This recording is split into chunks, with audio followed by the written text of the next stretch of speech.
ఏం చెప్పలేదు, ఏం చెప్పలేదు. అసలు నెవలు కూడా లేవలేదు, మంచాల మీదనే పండుకొనే ఉన్నాం. వాళ్ళు కూలి చేసుకుంటూ వచ్చేనే ఉన్నారు. సామాన్లు కూడా తీయట్లే అసలు.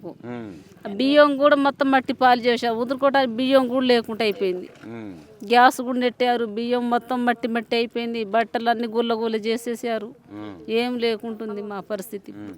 ఇప్పుడు ఒక మనిషి బతికేటట్టు లేదు ప్రెసెంట్.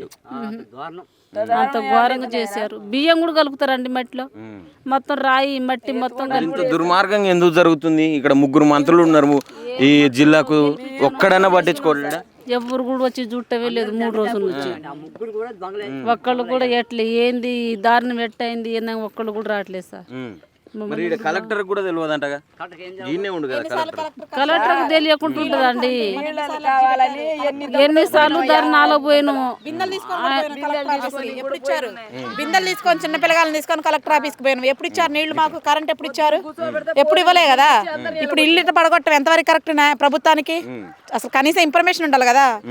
భూదాన భూమి అయినప్పుడు వాళ్ళదన్నప్పుడు మాకు ఇవ్వాలి కదా, ఇన్ఫర్మేషన్ ఇవ్వాలి. మీది ఇది కాదు ఇది అని చూపించాలి మాకు. ఏది చూపించకుండా కట్టుకుని ఇల్లు పడేయటం ఎంతవరకు కరెక్ట్ అండి? ఎంతవరకు న్యాయం అది?